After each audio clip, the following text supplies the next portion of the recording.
All right, if I could have your attention, please. We're here today at the Lakeway Justice Center as part of our 100 most dangerous days for driving and for the community. Today, it is the City of Lakeway's distinct honor to welcome the Blessing family here. It is our mission today to help share their family story and to give information about the dangers of impaired driving and about making the correct choices.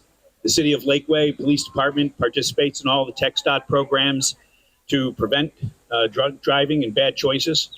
And so on behalf of the City of Lakeway, our City Council and our 20,000 residents, we would love to have the Blessing family come forward and help share your story for the benefit of our residents. And we'll start with Jen Blessing. And thank you very much. This is a great honor for myself, and it's a distinct honor for the City of Lakeway. So thank you, Ms. Blessing.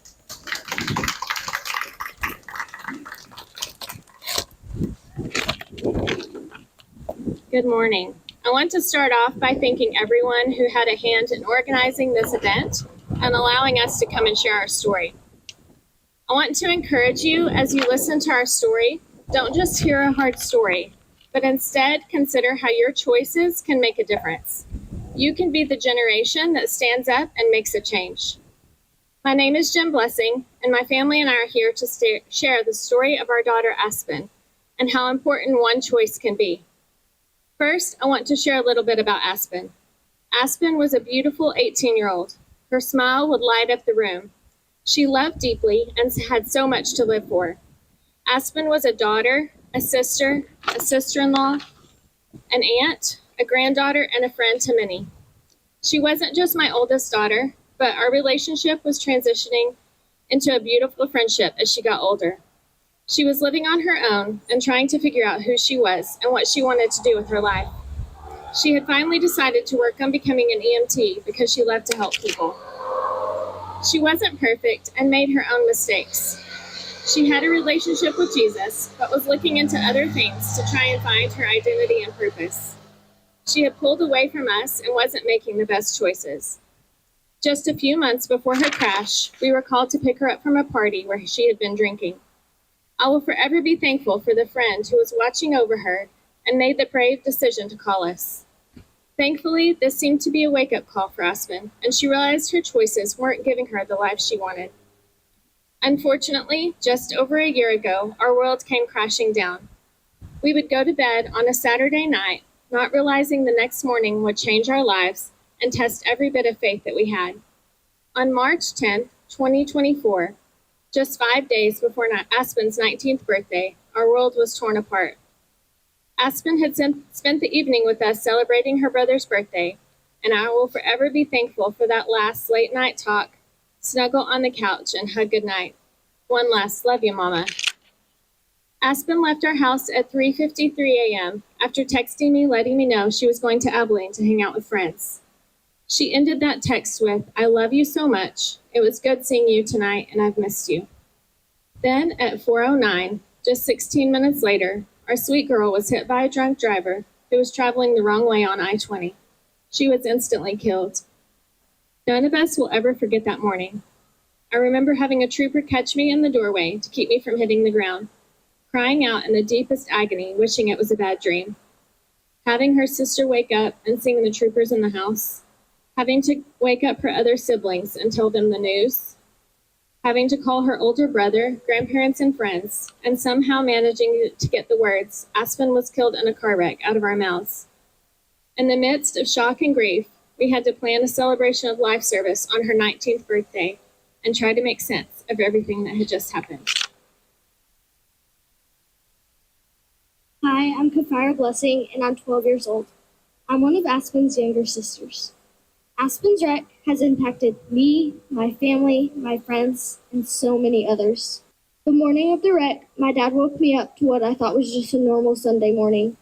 I came to the living room and saw my parents crying. I knew it wasn't good. They set me down and told me the devastating news that my oldest sister had been killed in a head-on collision. My heart skipped a beat as I started crying. I had so many thoughts going through my mind, like, how will I get through this? Also thinking about her just not being here, or how I won't get to see her get married or have kids. The night before the wreck, she came over for a birthday meal. We hung out and had dinner together, and I also did her nails. I didn't know that I wouldn't see her again the next day. You see me looking at my kids during my speech. It's so that I don't cry as much, because they always give me a hard time about all the faces I make when I cry. So we'll try. I have a lot of things that I really enjoy doing. I'm a land surveyor, and I really like my job. I'm a proud husband, but one of my greatest joys is being a dad. I love being around my kids and seeing them grow. Aspen was so special. She was our oldest daughter. I was raised in a family of boys, and so she taught me all about raising girls. She was always looking for cuddles and loved for me to rub her arm. I tell this story every time we get to share, so bear with me for a minute. When she was a little bitty thing, we lived in a house with a really long hallway. You could hear anyone coming down it from a mile away. One night, she was supposed to be in bed, and I kept hearing her get out of bed and come down the hall. I finally threatened to whoop her, and so she stayed in bed. The next morning, I found that she had been sneaking her snack candy into my lunchbox. That's just who she was. She loved everyone around her well and would go out of her way to help her friends or just be there for them. When we got news of her wreck, we didn't know how we could handle it. I miss Aspen every day. And many times through every day. There are times when I see random things she gave me to put on my desk in my office, or find notes that she wrote me that make it seem like it's not real, even though we know it is. I will miss all the things I look forward to, like seeing her be able to be a mom or walking her down the aisle. She would have been a great mom. We know the choice the driver made to drive drunk impacted a lot of lives. It's easy to notice our friends and family that were impacted. We will never be the same. There will always be a missing piece when we are together as a family. And we know her friends miss her dearly too. We know the driver's family is impacted. He's serving a prison sentence and will miss getting to see his kids grow up. But the other lives impacted are sometimes overlooked. There were innocent people who stopped at the wreck and tried to help that will never be able to get that image out of their minds. The first responders who rushed to provide care and preserve evidence have been amazing, but their job is not an easy one, and they had to deliver the worst news and did it with unbelievable compassion. We said early on that we felt like Aspen's story would have a purpose, and one of the purposes has come alive through sharing it in hopes of preventing other people having to go through what we're going through. My friend George Spindler quotes former Abilene Police Chief Stan Sandridge as saying, "These accidents are 100% preventable, whether it's buckling up, not being a distracted driver, or not just driving impaired. We agree that it's 100% preventable, and we hope that we can be a part of the prevention by sharing Aspen's story." We're unbelievably grateful for partnerships with cities and TxDOT. We know that we can't share this alone, and so we hope that you will join us in sharing Aspen's story, so in the hopes of saving other lives. Hi, my name is Tabitha. I'm 16 years old. March 10th, I woke up to my parents and the state troopers sitting on my couch to find out the news that my sister had been killed in a head-on collision due to a drunk driver making a bad choice. My life froze. Being 15 at the time and losing my only older sister is the hardest thing I have ever been through. Aspen wasn't just my big sister, she was my best friend, the one I looked up to, and the one I could talk to about anything. Our favorite thing to do together was go eat Chick-fil-A right before church on Wednesdays, or go to Six Flags when we were free. But because of one person's choice, we no longer have that opportunity. Not only do I not have an older sister, now I am the older sister.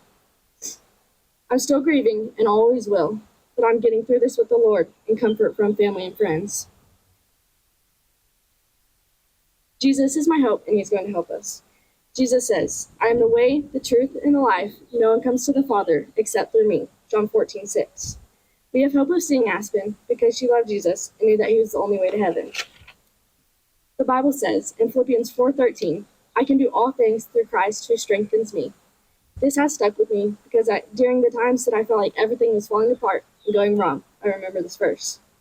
This has impacted me so much, but also has impacted my family, friends, firemen, paramedics, police, state troopers, and people we didn't even know. But by thinking about your choices and not driving under the influence, not driving distracted, you can help save lives and prevent other families from going through what we are. Not speeding is another way you can make wise choices. Sergeant Couch says, speeding won't get you there any faster. If anything, it won't get you there at all.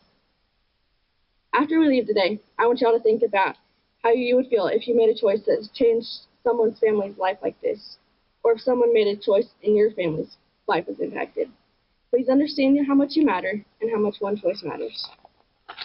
One choice is all it took to turn our world upside down. One choice took away the future we dreamed about. The driver is not a bad person, but he made a horrible choice that night. He chose to get behind the wheel of his vehicle after he had been drinking. But every choice you make, from wearing your seatbelt every time you get in the vehicle, to not driving under the influence, not letting your friends drive impaired, staying off your phone, and not being distracted, all of these choices could save a life. Or, if you make the wrong choice, you could end your life or someone else's. You have the power to choose. Your choices also extend far beyond driving. Life is full of big one-choice moments, so always remember that your life matters and you have far more impact on those around you than you may ever know.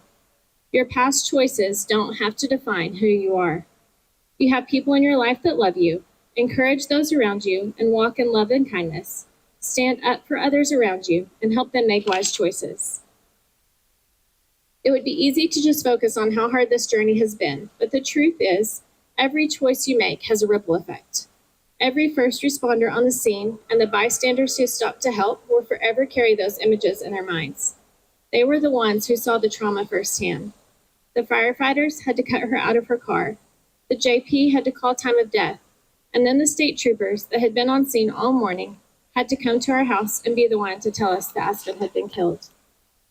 The driver, Brendan, has since been sentenced to 15 years in prison for intoxication manslaughter.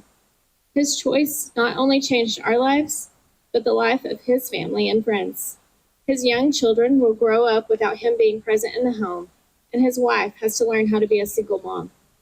One choice, either good or bad, will have a ripple effect far greater than you could ever imagine. Please don't leave here and think this won't happen to you. We never expected to be walking this path. All it takes is one wrong choice by one person. It is only through our faith in Jesus and daily trusting that he will make good come from this loss, and that he will give us the strength and courage to walk in forgiveness and to share Aspen's story and change lives. We made the choice at the start of this to walk in forgiveness. It's a choice that allows us to not be consumed with anger.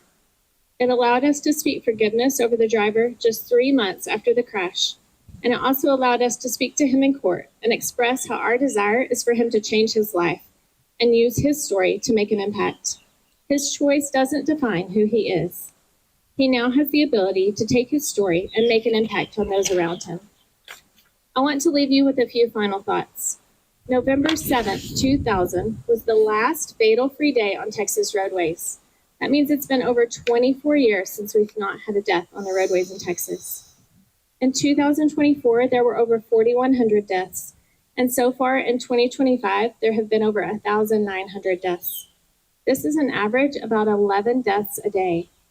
These are not just statistics. Every one of these numbers has a name and people who love them. It will take all of us making the choice to make better decisions when we are behind the wheel to see these numbers change. But I believe if we all commit to taking a stand, that we can see these numbers decrease.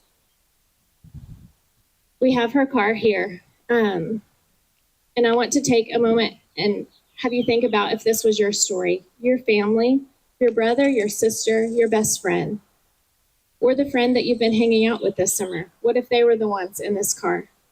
What if it was you or someone you loved that made the choice to get behind the wheel and drive impaired and were the one who ended a life? What void would you leave if you were the one killed? What impact could your choices leave on those around you? You each have a choice. Stand with us and help us end the streak of fatalities on Texas roadways. Help us prevent anyone else from having to walk through this. We will be happy to answer questions and talk with you following this. Please join us in sharing Aspen's story. We have bracelets that you can wear or put in your car to remind you to think about your choices. The website is on the inside, but we would also love for you to follow our journey on social media and help us share our story.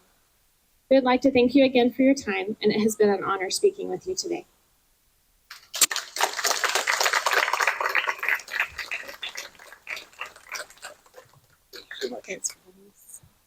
So thank you all for attending. I'd like to thank all of our partner agencies, TxDOT, Lakeway Police Department, Lake Travis Fire and Rescue, and of course, our Justice Center, which organized and hosted this. Thank you all to the community members and staffers who showed up to support this wonderful family. I hope you'll stay around to talk with them. There are some training devices that are inside the courtroom you can see. This is a big initiative for the city of Lakeway. We embrace this family. We'll certainly follow your journey officially, and we're happy to support you in anything that we can do. So thank you so much, and thank you all for attending today. Have a wonderful and blessed day. Thank you.